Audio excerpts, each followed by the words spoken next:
How we doing, everybody? I'm just getting everything set up here. Going to do a quick test to make sure everything's working. All right. Make sure everything's working. All right, it is working. I just got to share this.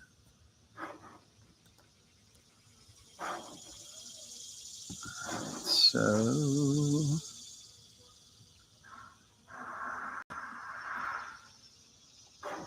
do this. Share.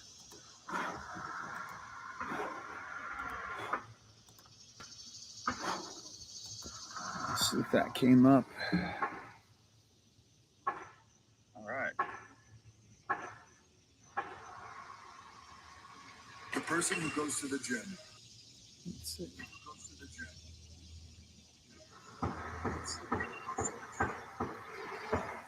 All right, why is this not working? Let me see here.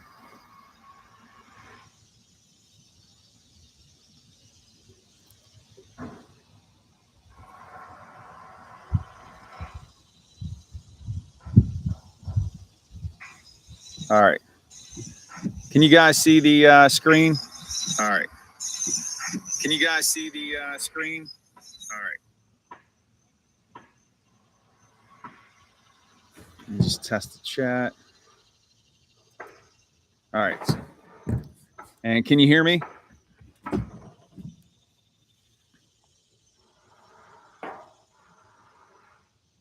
You guys hear me?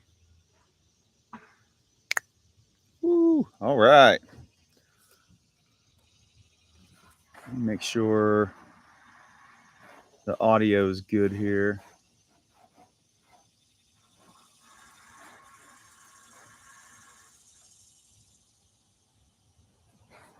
I think. All right, so now we just wait. See what's happening.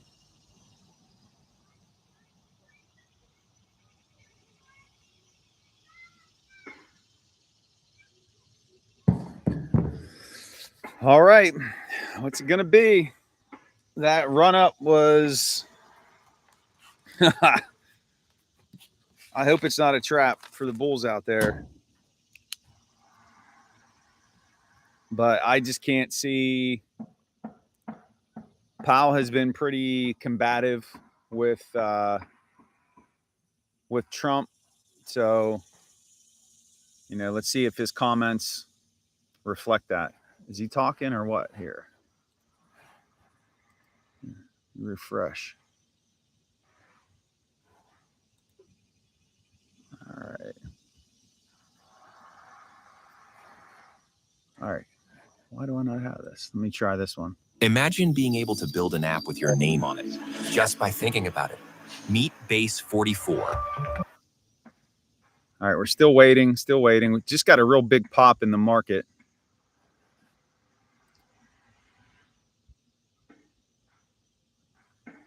Like a really big pop. Up 70 points. Wow, it's flying.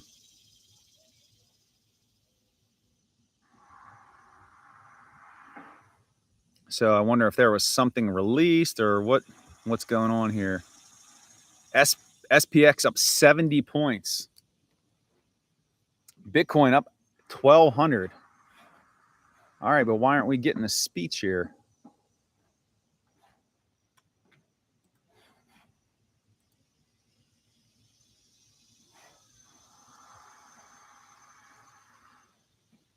The Fed chairman says the inflation outlook is that.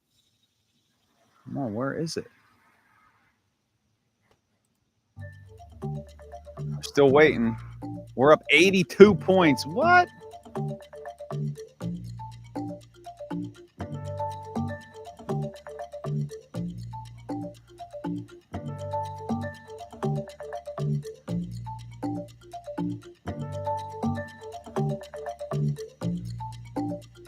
Come on, Powell.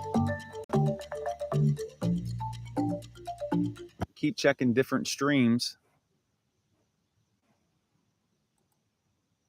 Nothing yet.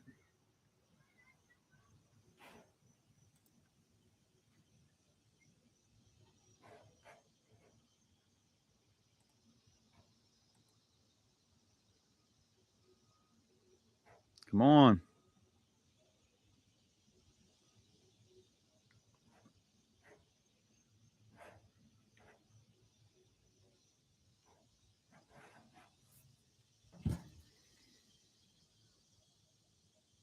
$83 points. Woo!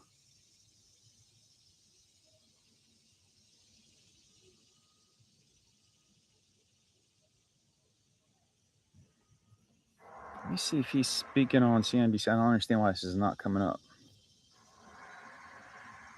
Here we has go. come down a great deal from its post-pandemic highs.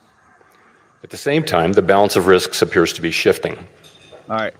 In my remarks today, I will guys first see that? address the current economic situation and the near-term outlook for monetary policy. I will then turn to the results of our second public review of our monetary policy framework as captured in the revised You guys hear this? Statement on You see Longer-Run this? Goals and Monetary Policy Strategy that we released today. When I appeared at this podium 1 year ago, the Can I get a economy was confirmation at from an someone? inflection All right, point. sweet. Thank you. Our policy rate had stood at 5.25% to 5.5% for more than a year. All right, here we go. That restrictive policy stance was appropriate to help bring down inflation and to foster a sustainable balance between aggregate demand and supply.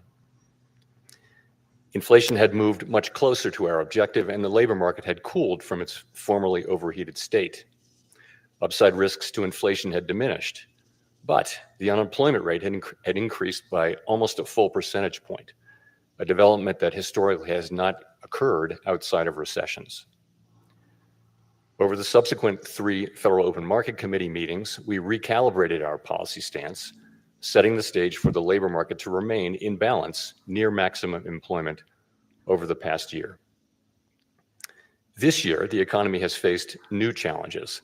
Significantly higher tariffs across our trading partners are remaking the global trading system. Tighter immigration policy has led to an abrupt slowdown in labor force growth. Over the longer run, changes in tax, spending, and regulatory policies may also have important implications for economic growth and productivity. There is significant uncertainty about where all of these policies will eventually settle and what their lasting effects on the economy will be. Changes in trade and immigration policies are affecting both demand and supply. In this environment, distinguishing cyclical developments from trend or structural developments is difficult. This distinction is critical because monetary policy can work to stabilize cyclical fluctuations, but can do little to alter structural changes. The labor market is a case in point. The July employment report, released earlier this month, showed that payroll job growth slowed to an average pace of only 35,000 per month over the past 3 months, down from 168,000 per month during 2024. This slowdown is much larger than assessed just a month ago, as the earlier figures for May and June were revised down substantially. But it does not appear that the slowdown in job growth has opened up a large margin of slack in the labor market, an outcome we want to avoid. The unemployment rate, while edging up in July, stands at a historically low level of 4.2% and has been broadly stable over the past year. Other indicators of labor market conditions are also little changed or have softened only modestly, including quits, layoffs, the ratio of vacancies to unemployment, and nominal wage growth. Saying that labor market's better than labor supply has softened in line with demand, sharply lowering. Fleet Pride delivers expert heavy-duty service with fast diagnostics. Indeed, labor force growth has slowed considerably this year with the sharp fall off in immigration, and the labor force participation rate has edged down in recent months. Overall, while the labor market appears to be in balance, it is a curious kind of balance that results from a marked slowing in both the supply of and demand for workers. This unusual situation suggests that downside risks to employment are rising. And if those risks materialize, they can do so quickly in the form of sharply higher layoffs and rising unemployment. At the same time, GDP growth has slowed notably in the first half of this year to a pace of 1.2%, roughly half the 2.5% pace in 2024. The decline in growth has largely reflected a slowdown in consumer spending. As with the labor market, some of the slowing in GDP likely reflects slower growth of supply or potential output. Turning to inflation, higher tariffs have begun to push up prices in some categories of goods. Estimates based on the latest available data indicate that total PCE prices rose 2.6% over the 12 months ending in July. Excluding the volatile food and energy categories, core PCE prices rose 2.9%, above their level of a year ago. Within core, prices of goods increased 1.1% over the past 12 months, a notable shift from the modest decline seen over the course of 2024. In contrast, housing services inflation remains on a downward trend, and non-housing services inflation is still running at a level a bit above what has been historically consistent with a 2% inflation. The effects of tariffs on consumer prices are now clearly visible. We expect those effects to accumulate over coming months with high uncertainty about both timing and amounts. The question that matters for monetary policy is whether these price increases are likely to materially raise the risk of an ongoing inflation problem. A reasonable base case is that the effects will be relatively short-lived, a one-time shift in the price level. Okay. Of course, one time does not mean all at once. It will continue to take time for tariff increases to work their way through supply chains and distribution networks. Market's hanging in there. Moreover, tariff rates 84 continue to points. evolve, If they potentially dump this, prolonging man, the adjustment process. you're going to have some mad bulls out It's there. also possible, however, that the upward pressure on prices from tariffs could spur a more lasting inflation dynamic, and that is a risk to be assessed and managed. One possibility is that workers who see their real incomes decline because of higher prices demand and get higher wages from employers, setting off adverse wage price dynamics. We are close to the new all. Given that the labor market the is not SPX. particularly tight and faces increasing downside risks, that outcome does not seem likely. Another possibility is that inflation expectations could move up, dragging actual inflation with them. Inflation has been above our target for more than 4 years and remains a prominent concern for households and businesses.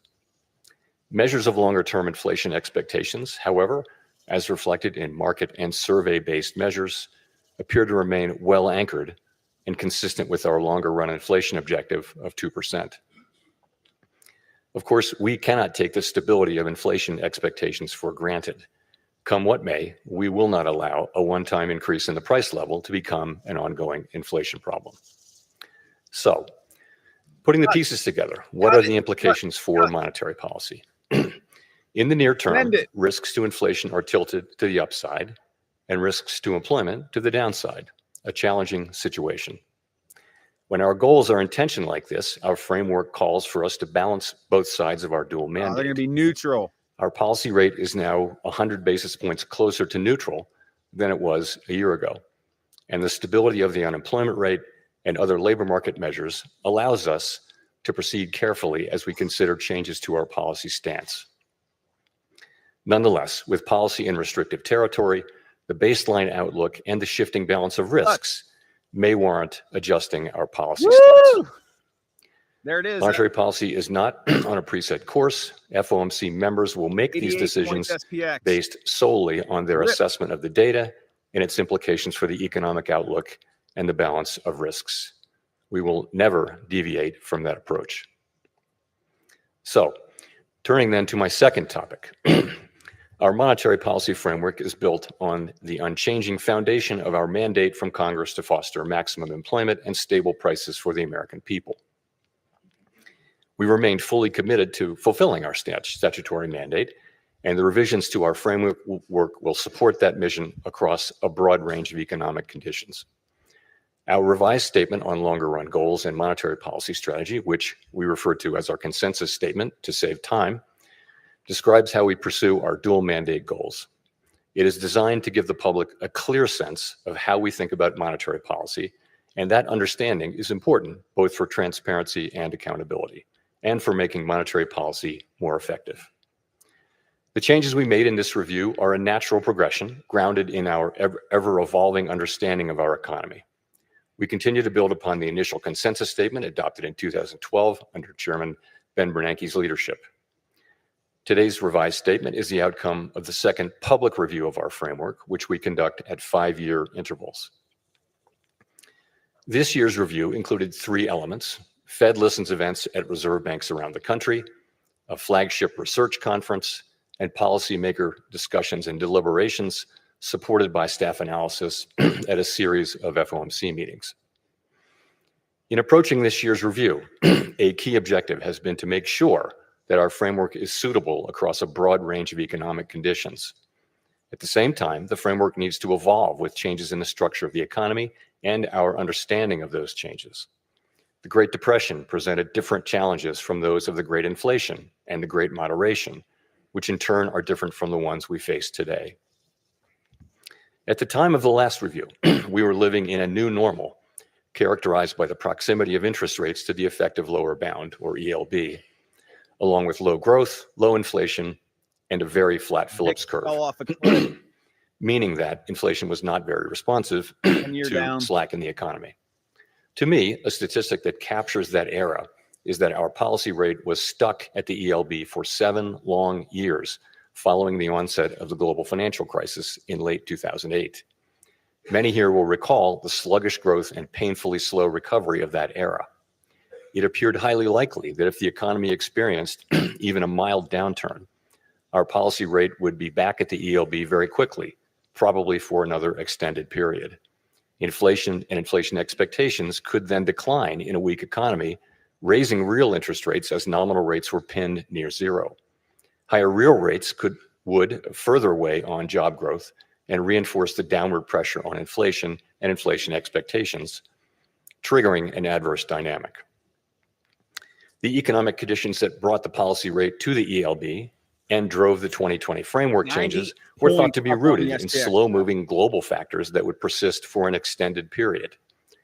And they might well have done so, if not for the pandemic. We're creeping up on that all-time high. The 2020 consensus statement included several features that addressed the ELB-related risks that had become increasingly prominent over the preceding 2 decades. We emphasized the importance of anchored inflation, longer-term inflation expectations, to support both our price stability and maximum employment goals. Drawing on an extensive literature on strategies to mitigate risks associated with the ELB, we adopted flexible average inflation targeting, a makeup strategy to ensure that inflation expectations would remain well anchored, even with the ELB constraint. In particular, we said that following periods when inflation had been running persistently above 2%, appropriate monetary policy would likely aim to achieve inflation moderately above 2% for some time. In the event, rather than low inflation in the ELB, 94? the post-pandemic reopening brought 94 the highest inflation in 40 years to economies around the world. Wow. Like What a most ripper. other central banks and private sector analysts, through year-end 2021, we thought that inflation would subside fairly quickly without a sharp tightening in our policy stance, as this slide will show. When it became clear this was not the case, we responded forcefully, raising our policy rate by 5.25 percentage points over 16 months. Look That at the action, daily combined candle on with the the SPX. unwinding of pandemic supply disruptions, contributed to inflation moving much closer to our target without the painful rise in unemployment that has accompanied previous efforts to counter high inflation. This year's review considered how economic conditions have evolved over the past 5 years. During this period, we saw that the inflation situation can change rapidly in the face of large shocks. In addition, interest rates are now substantially higher than was the case during the era between the global financial crisis and the pandemic. With inflation above target, our policy rate is restrictive, modestly so in my view. We cannot say for certain where rates will settle out over the longer run, but their neutral rate may now be higher than during the 2010s, reflecting changes in productivity, demographics, fiscal policy, and other factors that affect the balance between saving and investment. During the review, we discussed how the 2020 statement's focus on the ELB may have complicated communications about our response to high inflation. We concluded that the emphasis on an overly specific set of economic conditions may have led to some confusion, and as a result, we made several important changes to the consensus statement to reflect that insight. First, we removed language indicating that the ELB was a defining feature of the economic landscape. Instead, we noted that our monetary policy strategy is designed to promote maximum employment and stable prices across a broad range of economic conditions. The difficulty of operating near the ELB remains a potential concern, but it is not our primary focus. The revised statement reiterates that the committee is prepared to use its full range of tools to achieve its maximum employment and price stability goals, particularly if the federal funds rate is constrained by the ELB. Second, we returned to a framework of flexible inflation targeting and eliminated the makeup strategy. As it turned out, the idea of an intentional moderate inflation overshoot had proved irrelevant. There was nothing intentional or moderate about the inflation that arrived a few months after we announced our 2020 changes to the consensus statement, as I acknowledged publicly in 2021. Well-anchored inflation expectations were critical to our success in bringing down inflation without a sharp increase in unemployment. Anchored expectations promote the return of inflation to target when adverse shocks drive inflation higher and limit the risk of deflation when the economy weakens. Further, they allow monetary policy to support maximum employment in economic downturns without compromising price stability. Our revised statement emphasizes our commitment to act forcefully to ensure that longer-term inflation expectations remain well anchored to the benefit of both sides of our dual mandate. It also notes that price stability is essential for a sound and stable economy and supports the well-being of all Americans. This theme came through loud and clear at our Fed Listens events. The past 5 years have been a painful reminder of the hardship that high inflation imposes, especially on those least able to meet the higher costs of necessities. Third, our 2020 statement said that we would mitigate shortfalls rather than deviations from maximum employment. The use of shortfalls reflected the insight that our real-time assessments of the natural rate of unemployment, and hence of maximum employment, are highly uncertain. The later years of the post-global financial crisis recovery featured employment running for an extended period above mainstream estimates of its sustainable level, along with inflation running persistently below our 2% target. In the absence of inflationary pressures, it might not be necessary to tighten policy based solely on uncertain real-time estimates of the natural rate of unemployment. We still have that view, but our use of the term shortfalls was not always interpreted as intended, raising communications challenges. In particular, the use of shortfalls was not intended as a commitment to permanently forswear preemption or to ignore labor market tightness. Accordingly, we removed shortfalls from our statement. Instead, the revised document now states more precisely that the committee recognizes that employment may run at times above real-time assessments of maximum employment without necessarily creating risks to price stability. Of course, preemptive action would likely be warranted if tightness in the labor market or other factors pose risks to price stability. The revised statement also notes that maximum employment is the highest level of employment that can be achieved on a sustained basis in a context of price stability. This focus on promoting a strong labor market underscores the principle that durably achieving maximum employment fosters broad-based economic opportunities and benefits for all Americans. The feedback we received at Fed Listens events reinforced the value of a strong labor market for American households, employers, and communities. Fourth, consistent with the removal of shortfalls, we made changes to clarify our approach in periods where our employment and inflation objectives are not complementary. In those circumstances, we will follow a balanced approach in promoting them. The revised statement now more closely aligns with the original 2012 language. See how much it gives back. We take into account the extent of departures from our goals and the potentially different time horizons over which each is projected to return to a level consistent with our dual mandate. These principles guide our policy decisions today, as they did in the 2022 to 24 period, when the departure from our 2% inflation target was the overriding concern. In addition to these changes, there is a great deal of continuity with past statements.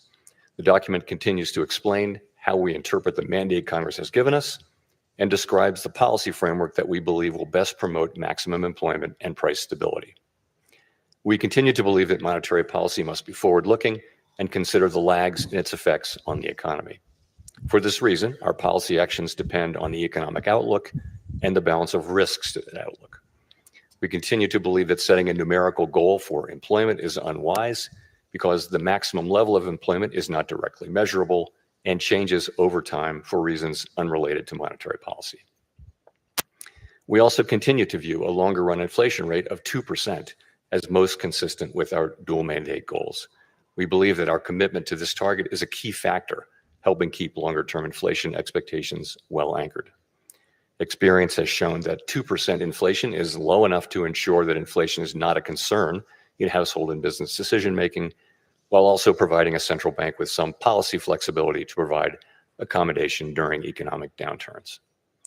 Finally, the revised consensus statement retained our commitment to conduct a public review roughly every 5 years.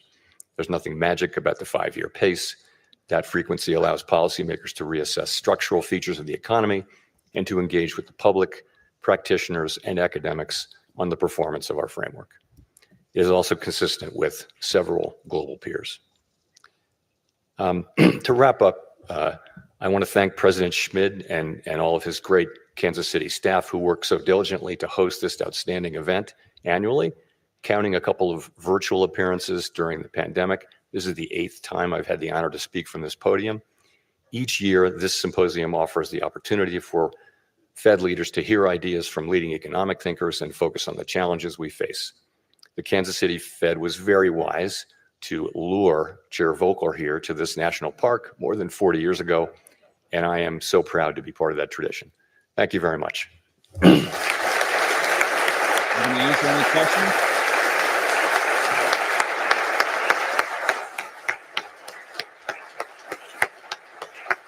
All right, now we're going to get the real move here. So let's see if this thing sells down. And that was just a huge trap. Thank you very much. Or if we get We'll move into the presentations. So I want to allow a minute for all of the members of the press to go. That was it. All right. So just do a quick wrap up here. What we saw. So we saw a massive spike really across the board on all the indices. Didn't get to an all-time high, but got close. Said that they're changing their policy statement. He did say that there's upside risk to inflation, downside risk to the labor market. They're trying to keep those in balance. The market liked what he had to say, obviously, with their response. You're getting a little bit of a downtick now, but I mean, we were up almost 100 points, so I wouldn't even call it really a downturn. And nothing definitive saying that we're going to cut rates in September. It was kind of a neutral statement. And let me just check something here. But he did sound open to rate cuts in September. So he was, I would say, neutral to slightly dovish, which is bullish for the markets. And now let's see how the rest of the day pans out. Again, in the past, we've seen rips higher and then sell off when he speaks. We're not seeing that now. We're seeing the markets pumping, and we're actually seeing it moving back up. We're back to up to 89 points plus on the SPX. Keep an eye on that VIX in the 10-year. But really a pretty promising speech from Powell, and we could go higher. If it's going to push, I mean, could we see an all-time high? Yeah, but just be on guard. Don't FOMO into this thing and get trapped and then get crushed. You don't want that to happen. I thought he was going to answer questions after. That didn't happen. So it's going to be a rather short live stream here, but I appreciate you guys joining me. Go out there, crush it, make some money, trade these after moves. That's what I'm getting ready to do. And I'll see you guys here this weekend. I'll be doing a live stream to preview next week. So have a great Friday, everyone. Thank you for being here, and I'll see you soon. Take care.